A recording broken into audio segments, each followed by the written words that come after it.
This is Hot 1240, Hot News Talk Radio, Clutch with Keon Rose.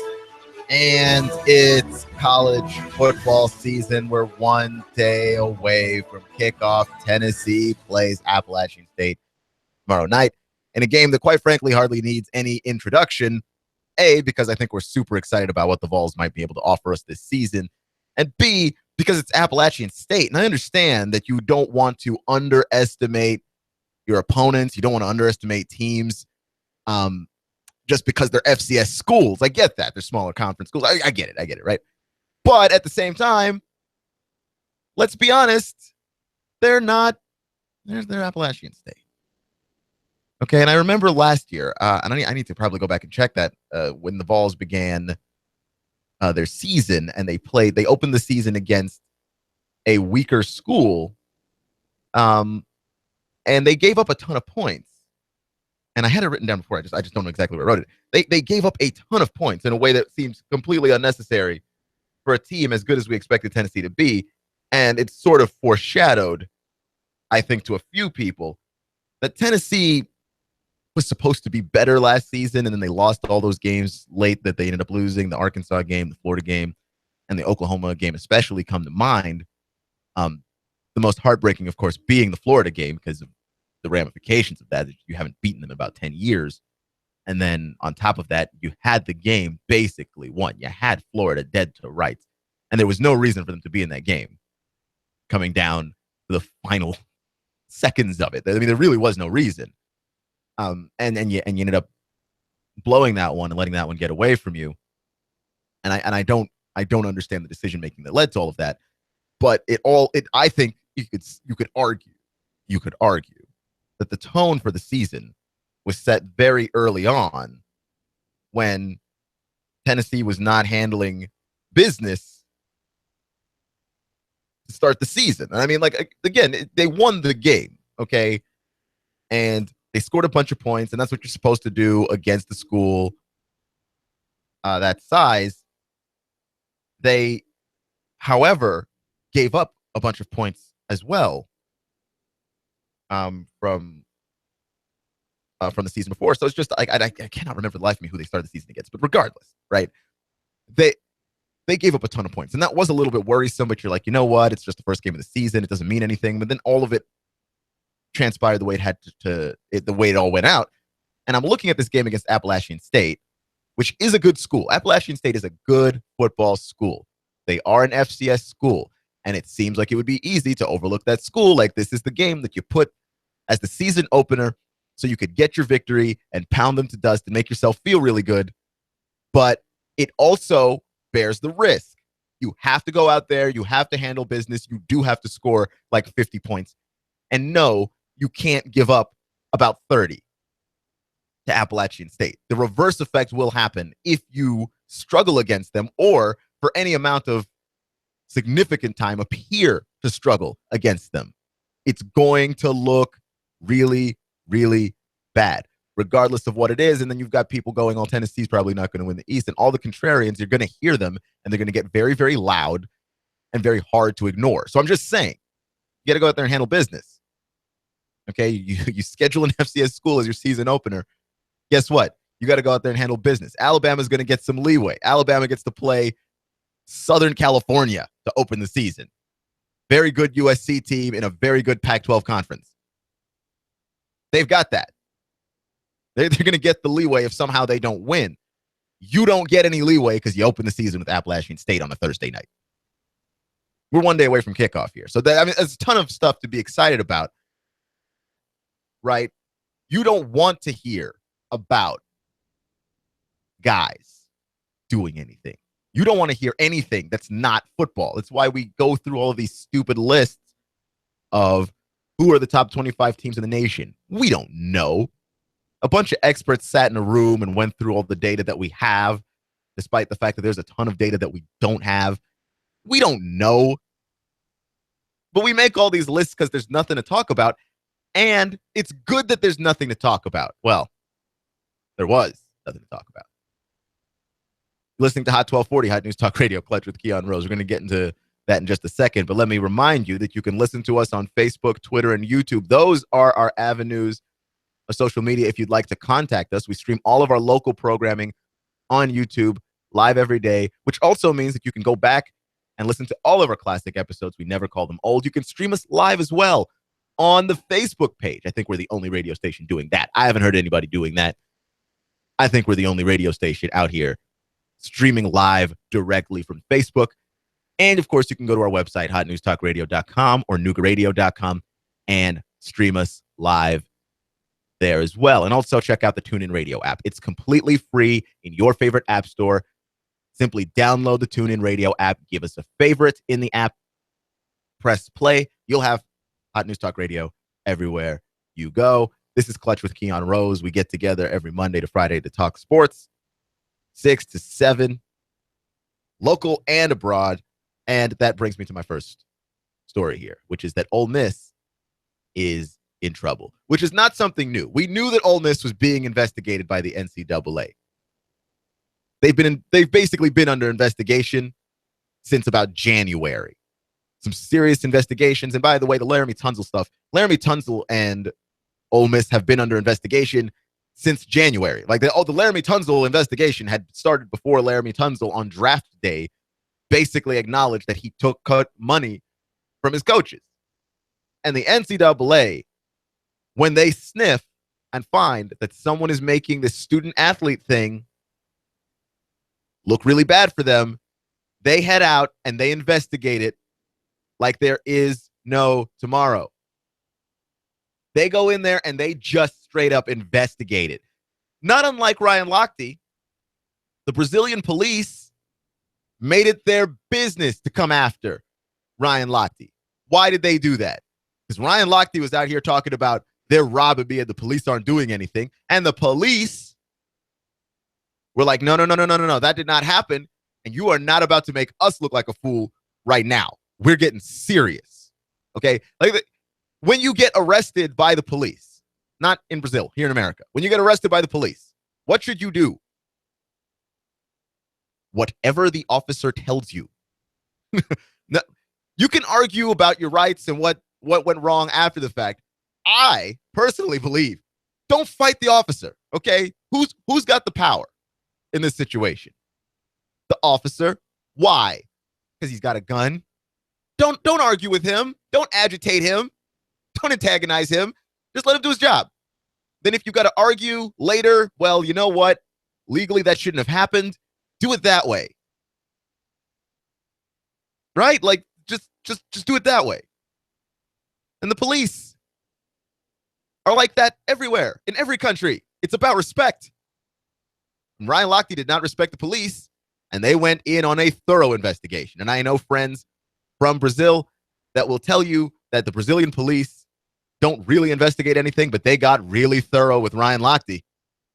They were not about to be punked by some cocky American that dyes his hair white and then had it turn blue while he was swimming in a pool. It wasn't about to happen to them. And that's why they jammed up his friends on the plane. It was about respect. The NCAA, their student-athlete story is about respect. And anybody that's out in the streets trying to make the student-athlete story that the NCAA fabricates, when they make it look bad, the NCAA comes after you. They come after you hard. And now they're coming after Ole Miss because they feel like Ole Miss is making the story look bad. And they are, right? And when there's a bunch of rules that everybody's agreed to, fair or unfair, you can't just violate the rules to try and get a leg up. You can't pay players rent. You can't pay players' parents' utility bills. And I understand that those things are not in and of themselves bad things, but you can't do it. The NCAA is coming for their pound of flesh. And how do I know that this particular NCAA investigation is thorough? Because they're not just investigating Ole Miss. They have gone to Mississippi State and they have gone to Auburn, which I will give the NCAA this, right? When the NCAA says we are having an investigation, they do not go Mickey Mouse on investigations. They go hard in the paint. They go in on investigations. the NCAA does not play around with investigation. Like the NFL will play around with investigation. You just cannot trust the NFL as an investigating body. Some of these reports look shady and sketchy whenever the NFL does it. Like the NFL's got a bunch of guys coming in for the Al Jazeera report to interview them and investigate them based on what Al Jazeera said about them using performance-enhancing drugs. But the NFL likes Peyton Manning, and Peyton Manning was retiring anyway. So the NFL just sort of cleared Peyton Manning without really doing any serious investigating. Despite the fact that there should be some credence to the fact that Peyton Manning used performance-enhancing drugs, because whoever it is that wrote the report, Peyton Manning sent some goons to his house to get him to retract the story. If you're not guilty, why are you sending goons to his house? And I'm not saying that means that Peyton is guilty, but there was definitely more there than, he didn't know that it was delivered to that house. And maybe his wife did it. What are you, serious? Now that's a Mickey Mouse investigation. They didn't even try. The NFL didn't try. The thing I respect about the NCAA, whether or not you agree with their rules, and I certainly don't, is that when they come to investigate the breaking of said rules, they don't play around. They try and get to the point. And so they go to Auburn and they go to Mississippi State to interview other players recruited by Ole Miss. Just to be thorough. We're going to catch you with your hand in the cookie jar. I don't know what Ole Miss is going to do this season. They open their season on Labor Day against Florida State. I don't know what Ole Miss is going to do this season. They certainly got a lot of talent, but they're also losing a lot of talent too. But I'll tell you what, a lot of whatever it is that they do this season, especially if it's good, is hanging in the balance. That stuff is in jeopardy because of everything that they're involved in. Like Hugh Freeze is up to his eyeballs in an investigation that I don't think he nor the school is really prepared for. And I think that we all knew it was coming, but I still don't think they're prepared for it. The NC2A and Mark Emmert, they don't play around when it comes to breaking these student-athlete rules, because the entire crux of college football and college basketball and college athletics as a whole is based on this idea that we don't pay athletes to play for us. They are not employees. They are students first. And if you pay some athletes, you should be paying all the athletes. And the reason why the NCAA doesn't want to pay athletes has nothing to do with the fact that they shouldn't, or that it's about amateurism and that we have to make sure that the athletes maintain their innocent amateur status. Why? Because nobody maintains innocent amateur status anywhere else. I'm a journalism student. While I was still a student, I could make money off of my journalism skills. Okay? If you're a student that's doing electrical engineering and someone wants to pay you to do some wiring, they don't tell you can't wire stuff. So if you're a student athlete and you want to play, why can't you get paid for it? Like, athletes can't even sign jerseys and sell them because the NCAA wants to maintain the fiction of the student athlete, which is that this is a person that we do not pay to play sports because we can't afford to pay this person to play sports. Okay? Sure, you might be able to pay somebody, but you can't pay somebody based on their skills. You've got to pay everybody equally because of Title IX. Okay, so you can't pay a football player more than you pay a volleyball player, even though, and I'm not taking anything away from volleyball players or softball players or any other sport that women play, women's basketball. I'm not taking anything away from those sports, okay? But what I am saying is those sports don't make as much money as men's basketball and football and baseball. They just don't, especially football. Football makes more money than all the other ones. Football makes more money than your baseball team does. It's not a sexism thing. It's just a which of these sports makes money things. And people just don't sit down and watch volleyball like that. They should. It's a very exciting sport. Very good sport. And we do during the Olympics, like one of the sports that we designate to give a crap about every 4 years. But people just don't watch those sports like that. But they watch football like that. But you have to pay everybody equally because that's what Title IX dictates. And the NCAA is like, shh. We're not trying to pay anybody. So they make this fiction up so that athletes will play for free, which means if you start to break the fiction, they're coming after you. They don't mess around with that stuff. You're listening to Hot 1240, Hot News Talk Radio, Clutch with Keon Rose. And I found my dream job. I always thought my dream job was radio. Ever since I was a kid, this is where I wanted to be. I used to listen to the radio all the time. I had a radio in my room. I wouldn't go to bed at night. I would go to bed at night. Really, I would crawl into my bed when my parents told me to. But then once everybody in the house fell asleep, I would pop back up out of bed and just mess with my little radio in my room. And I was listening to all of these stations. I was listening to music. I was listening to talk radio, and I really fell in love with talk radio. And I really fell in love, particularly with sports talk radio. And not now we're a Fox affiliate, which is kind of cool. I used to listen to Ben Maller late night. I know you've heard him in some of those car ads that we played during Colin Cowherd. I used to listen to him late at night, man. That was part of my childhood. I thought that was my dream job. I was going to grow up and be a radio host. I was going to be some kind of hot shot. I was going to be really cool. I was excited about it. But you know what? There's a job that's better than radio. There's a job that's better than this. And you know what that job is? The job that's better than radio is the job that Charlie Weiss has. The job that Gene Chizik has. And that job is somebody paying you not to coach. To be clear, the dream job is not football coach. I don't want to be a coach. Being a coach has got way too much stress. You got way too many headaches. You got to be responsible for a bunch of 19, 20-year-olds who are going to do something that will ruin your day at some point, somehow, some way. I don't want all of that stress. To be clear, I don't want to be a college football coach. I want to be a guy that gets paid not to be a college football coach. Because I was reading this article on CBSSports.com, and an interesting thing about the article, just the way that the article ended up getting written, was that Charlie Weiss, who coached at Notre Dame in Kansas and is currently still being paid to not coach at Kansas,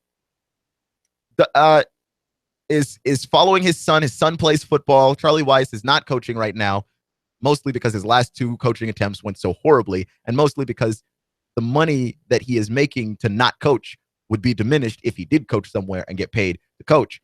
How much is Charlie Weiss being paid to not coach Kansas, where he once coached? He is being paid $5.6 million. That was how much his contract buyout was. $5.6 million to not coach at Kansas. They particularly did not want him. And he got paid $6.6 million to not coach at Notre Dame. So I imagine that there is no college football head coaching job opening up for Charlie Weiss anytime soon. However, that has to be the best job in sports, does it not? You don't have to do your job. You failed at your job. You failed, in fact, so miserably that people decided they would rather pay you to not do the thing that they hired you to do in the first place than just have you be there and stink at it. Like that's something that's not supposed to happen in capitalism, presumably, right? Like somebody should not be paid for failure.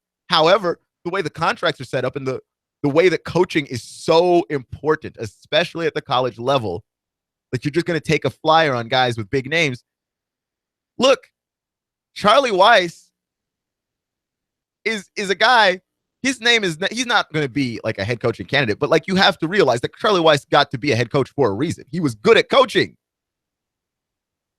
He could be hired somewhere. Granted, that the last of his payments from Kansas, that Kansas will be paying Charlie Weiss to not coach, will be ending this December. So he will finally probably maybe be able to, go look for a job. But why would you? Unless you're trying to just set up the racket again. But I mean, like, you made a grand total of like $11 million, somewhere between $11 and $12 million, not coaching football, and you are a football coach. Like, the only thing better than this whole radio business would be to be paid to not do radio. I don't know how I would live with that. I love being on the air, but I'm lazy. I mean, if you paid me not to work, that's the best job ever. Like, I have a title, I do a job, and then you're giving me millions of dollars to not do that job. That is how bad you thought I was at that job. I'm cool with that.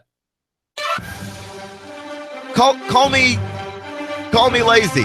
I am totally okay with that proposition. You're listening to Hot 1240, Hot News Talk Radio, Clutch with Keon Rose, and we will be talking about Hope Solo next.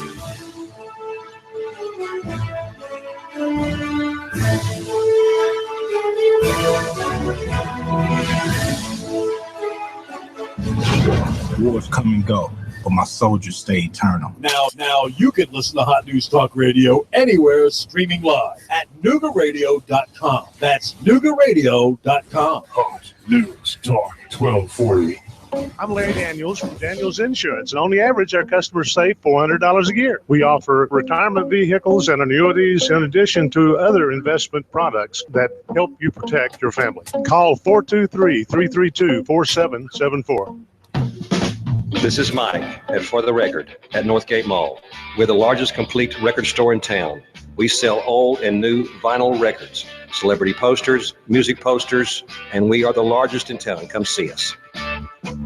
Finding just the right place to live can be a daunting task. Stop your search. In Chattanooga, the place to live is Cross Creek Villas for under $1,000 and available for immediate move-in. You can enjoy this 2-bedroom split layout, over 1,000 square feet, 9-foot ceilings, an extra large patio or balcony. And don't forget to ask about their preferred employer program. Cross Creek Villas is a gated community offering a 24-hour fitness facility, a beautiful pool and hot tub, and Cross Creek Villas is pet friendly. Stroll the pet park with your best friend and enjoy the free use of their business center and clubhouse. Plus, if you mention you heard this on the radio, your application fee is free. Cross Creek Villas, close to downtown off of Highway 58. Go to crosscreekchattanooga.com. That's crosscreekchattanooga.com or call 894-0446. That's 894-0446. Redefine the way you live at Cross Creek Villas. Go to crosscreekchattanooga.com or call 894-0446. Cross Creek Villas. Becoming fair and muggy out there through the nighttime hours. Overnight lows only 70 to 73. For Thursday, another hot, humid day. Highs back into the lower 90s. Could see a stray shower storm, but not many. For Friday, more of the same. Back into the 90s with only isolated afternoon storms. Dr. Ron Phillips has released the most important book he's ever written, The Unraveling of America. He pulls back the curtain and exposes those who are pulling the strings and unraveling the fabric of America. Available at Amazon or ronphillips.org. And eyes for Machine 12 Chief Meteorologist Patrick Core. On AM 1240, Hot News Talk Radio. You give us 12 minutes and 40 seconds, we'll give you Chattanooga and the world. Hot News Talk 1240. All systems go. Got a printing project on deadline? Advantage Printing in Brainerd offers the highest quality one-stop service in Chattanooga. Graphic design, printing, addressing. Don't create a mailer unless you first check with Alan about the latest postal hassle. He'll handle the whole thing for you. Advantage Printing. Your advantage is in our name. 4031 Brainerd Road next to the Bilo. Print digital or offset, wide format, engineering drawings, start to finish. Advantage Printing. Check the details with Alan. 629-1800. That's 629-1800. All systems go.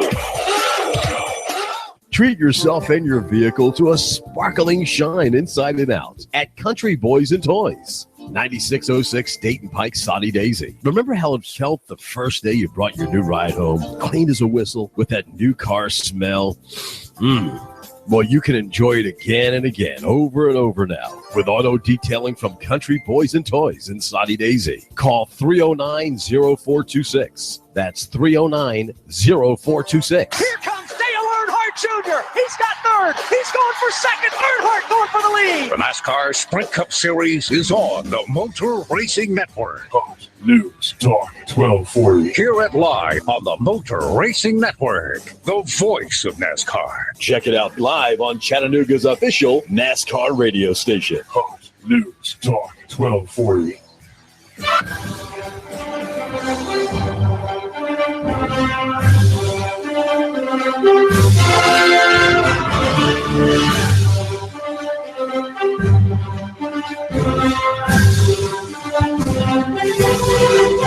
You're listening to Clutch with Keon Rose. It's Thursday, so you ought to know what time it is by now. It's time for the Community Corner. I still apologize. We have no jingle. But that's all right, because on the phone with us is Julie with the Red Cross. We're going to talk about the Red Cross and learn some things about it today and how you can be involved with the Red Cross in your community. Awesome. So we're super excited to have Julie, our executive director of the Red Cross, but you will hear that from her. We've been doing some cool things in Louisiana, and so we're going to talk about that too. So without further ado, hi, Julie. Hi, how are you? Good. How are you? Oh, just recouping from coming back from Louisiana for about a week. That is super exciting. I bet that is super tiring as well. It is. We did a lot of work and a lot of really long days, 14, 16-hour days. My goodness. Well, you're with the Red Cross. Is that correct? I am. I am with the American Red Cross. And like I said, we just returned from Louisiana. About 110 of crossers from Tennessee have deployed down to Louisiana and are out helping with the relief efforts there today. That's awesome. So really quickly, so we can all be on the same page, tell us a little bit about the Red Cross. So the Red Cross, we're going to be celebrating our 100-year in Chattanooga in 2017. And our mission, while, we've changed our chapter jurisdictions over that 100 years, our mission really has stayed pretty much the same. And that's to prevent and alleviate human suffering in the face of crisis. And we do that by mobilizing the power of our volunteers and the generosity of our donors. Wow. That's awesome. So 100 years. 100 years. That's locally. Amazing. Now, the National Red Cross is closer to like 130 years, but locally we're going to celebrate our 100th year in Chattanooga. So we started back in the wartime. So it's some really interesting to see how much we've evolved as our society, our local community has evolved. That's awesome. So, Julie, can you tell us a little bit about who you are to the Red Cross, what you do? And the second question would be, why did you get involved with the Red Cross?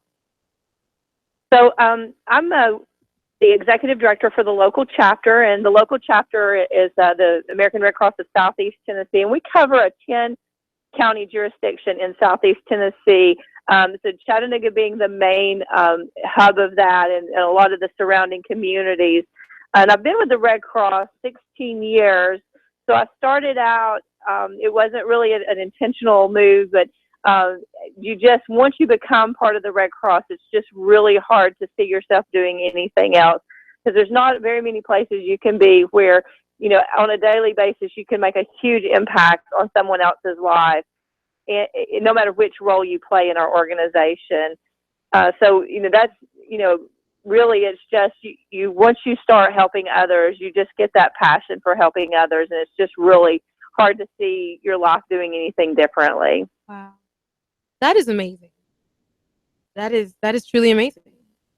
So, okay, you're talking about getting involved and all these impacts that you've seen and that can be seen.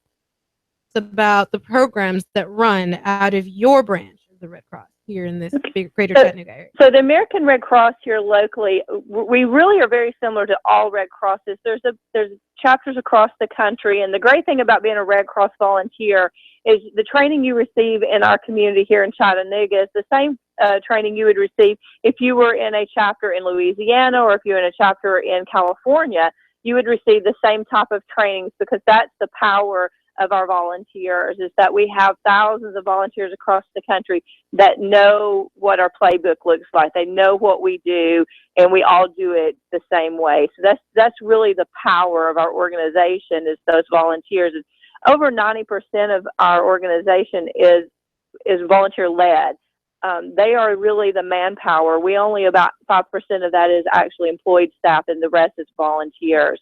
So we're, somewhere around 5 to 8%, depending on which chapter you're in. Ours is probably above the 90 percentile in the local community. But our main programs are disaster relief programs. That's the one that most people are probably familiar with right now, with the floods going on and a lot of the media coverage that has really been brought to the forefront. But our disaster relief can be something as simple as the house fire that we went on yesterday in Chattanooga to help a local family of 3 after they lost their home to a house fire. But it can escalate up to something as large as the Louisiana floods or the wildfires in California. And we do this in our local community a lot more often than people realize. We probably do it on an average of around 300 to 325 times a year. We're responding to a house fire somewhere in our community. At the same time, we're preparing our volunteers in our community for larger disasters that may happen, such as we have drills and things that we participate in. So there's a lot of preparedness that goes on behind the scenes that doesn't always make the media news, that people are seeing what we're doing. But in addition to that, we have some other programs that people may not be as familiar with. We've been serving our military community for years. And one of the main things that we do with our military families is we are the source of that emergency communications between the military member and their family member when they have a crisis. So if there's a death or an illness or some of this, we are the ones that are chartered by Congress to make sure that that message is sent between the military family member and the military commander. And that's a really large responsibility that we have in all of our communities across the country, is to help them. And Julie, then, let me pause you. Our life-saving training real quick to help people be more prepared as well. Let me pause you really quickly. You're listening to Hot News Talk Radio, AM 1240. This is Clutch with Keon Rose, and we're listening to Julie with the Red Cross, the executive director of the local Red Cross here in Chattanooga, explaining to us just some of the really awesome things that the Red Cross does. And Julie, you were just telling us that the United States Congress has contracted you all basically to reach military members and their families in emergency communication situations. That's amazing. Yeah. We have a congressional charter, but we are not congressionally funded. We do receive, for our military, we receive a small amount of funding, but it does not completely cover our services.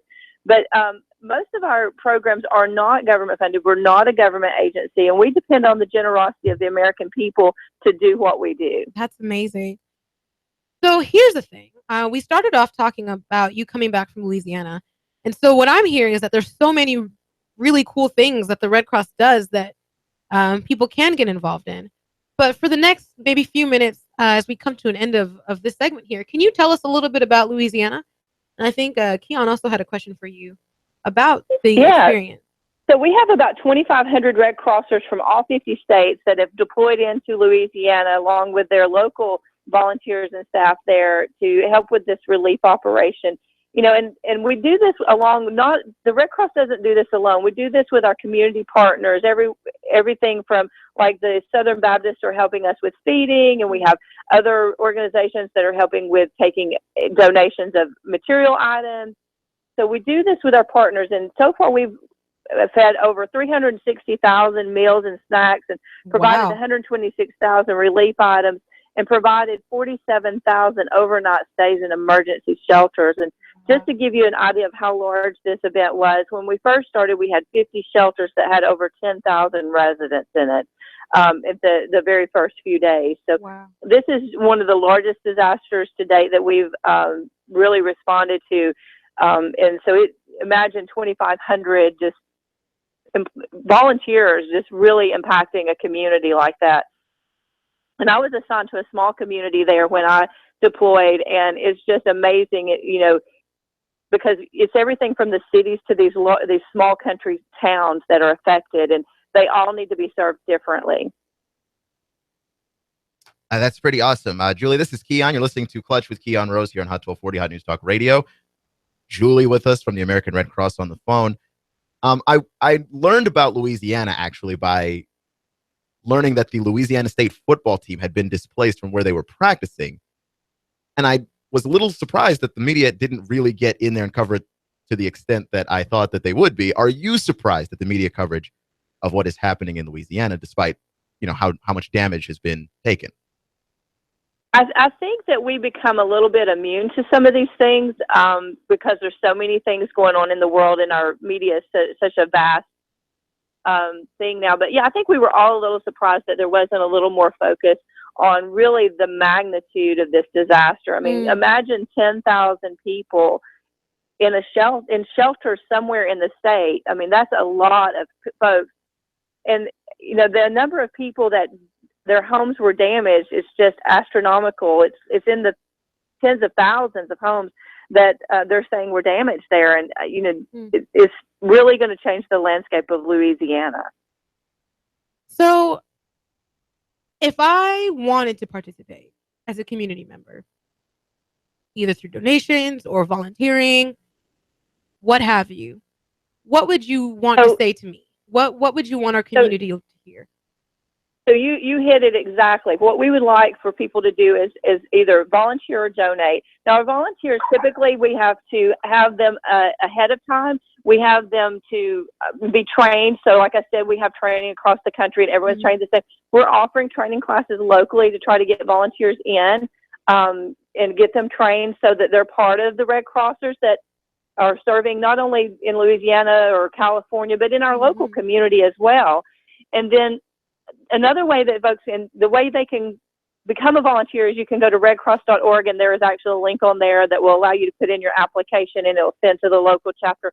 Of course, you can always visit our local chapter over on Access Road. It's 4115 South Access Road. And you can just come in and tell them, hey, I want to sign up to be a volunteer. And there's someone there that will be able to help them through that process. But one of the things that a lot of folks that may not have the ability to deploy for weeks or the time to really volunteer is, financial donation is something as simple as texting LA Flood to 90999, gives a $10 donation to help with these floods, and it's designated to the Louisiana flood. So, Julie, can you repeat that number? Another way. Texting LA Flood to 90. What was the rest of that? It's LA Floods to 90999. So texting LA Flood to 90999 will help donate $10 to. I will send a $10 donation to the Red Cross, for the Louisiana floods. That's amazing. Okay. So, Julie, as we come to... And, of course, redcross.org also, you can donate online at our website at redcross.org. Perfect. You took the words right out of my mouth. I was just about to ask you, how can we get in contact with you? Where can we go? So you mentioned the redcross.org. And as we're coming up here on the end here, we've got about a minute left. Can you just re-summarize all of the platforms, the ways that we can get involved and we can help? Yeah. So if you want to make a donation, you can do that at 1-800-RED-CROSS. Or you can text LA Flood to 90999, or you can visit our website at www.redcross.org. Or if you'd like to volunteer, you can also go to redcross.org and find the link for volunteering. Or you can come by our local chapter in Chattanooga at 4115 South Access Road, right off of 153. Perfect. Thank you so much, Julie, for your time. It has been wonderful. I know I've learned some things about the Red Cross, and I hope you, dear listener, have as well. We're super excited, and we will put that information up on the Facebook page for you to get involved and get connected to the Red Cross and all the awesome things they're doing, both here in our community locally and with the greater, more emergent situations that arise across our nation. Thank you so much, Julie. Thank you. That was Julie of the American Red Cross joining us here on the Clutch Community Corner. You're listening to Clutch with Keon Rose. Any last words there? I'm blown away. That's amazing. I had no idea that the Red Cross was so active with our military. I love that they are a non-governmental agency that just gets to help in the most fundamental ways. And so I'm excited, and I can't wait to see what kind of response we get by putting up this information. Absolutely. And I'll keep repeating it as well, just because I am personally a person that I am, I guess, upset with the media would be the way to say it, with how the story got covered, which was we didn't really, unless you're in sports media, you didn't know. And it was just LSU that really got me on it, because I was looking at the news and never saw it. And then Fox News didn't start covering it until Trump went down there. And everybody else didn't start covering it until Obama went down there. So you're just looking at these floods, and people are saying the damage is worse than Katrina. But I guess because it wasn't connected to a hurricane or whatever the case may be, we just didn't know. Gotcha. Yeah. I know that Julie hadn't mentioned this, and I don't know where I stand. So I would definitely check with the Red Cross about this for sure. But in our conversation, it was brought out to me that some of the volunteers that go down are actually communications volunteers who go for the purpose of reporting. So that's something, those of you out there who believe that that's something that you're into, feel free to reach out to the Red Cross and see. I'm learning that their volunteers aren't just people handing out blankets or whatever the stigma might be. I mean, they're looking for everybody to really get involved from a fundamental grassroots level and be trained to do it. And I think that's amazing. All right. So, Well, thank you. Thank you, Jay. She is our, what is your title again? Just really quickly. I am the Clutch Community Corner Community Engagement Specialist. There you go. It's a very long title, so I never remember the entire thing. But thank you for setting this up and helping us to learn about the Red Cross in our community. All right. Until next Thursday. You're listening to Hot 1240, Hot News Talk Radio, Clutch with Keon Rose. If you're just joining us, I want to talk about Hope Solo a little bit because she's an interesting case to me. And I mean, she's interesting, but she's not isolated, I should say, in what has happened to her, which is that she has been basically suspended from Team USA for behaviors that she's had that the Team USA does not agree with. The issue that I take with Team USA suspending her now for what she's done this time is they waited until they got everything from Hope Solo that they could get. The Hope Solo is probably not going to make the Olympic team 4 years from now just due to age. She's been to a couple of Olympics. She's won a World Cup. Like, she's pretty accomplished at this point. And also, they've gotten everything from her that they can possibly get from her. And so now they're choosing to suspend her for what? For being ungraceful? Because that's what it was. They played Sweden, and she said that Sweden, they were a bunch of cowards. She didn't like the way that they played, that they kind of played this non-attacking style. They refused to attack. They only wanted to counterattack. And I understand the criticism because their coach is Pia Sundhage, who used to be Team USA's coach, and that was the style. And I understand if you're Team USA players and you're frustrated with how that was, and you're always going to be frustrated with teams that don't take risks. Okay, it makes for very boring, arduous soccer. But you have to do what you have to do to win, even if that's being boring. That doesn't make you a bunch of cowards. If you know you are not as athletic as the team you are playing against, that's the way that you play. And it's funny that she criticizes Sweden for being a bunch of cowards for playing that way when that's how the Team USA men play. And do you know why they have to play like that? Because we're not as talented as England and France and Brazil and Germany. We're just not as talented as those teams. That's the reason why we play this way on the men's side. Nobody's running around calling the USA a bunch of cowards. Why? Because they're playing the play style that they're equipped to play. You don't have super athletic strikers, okay? Landon Donovan is ancient. You just don't have it. Sweden didn't have it. They played the game that they played, and guess what?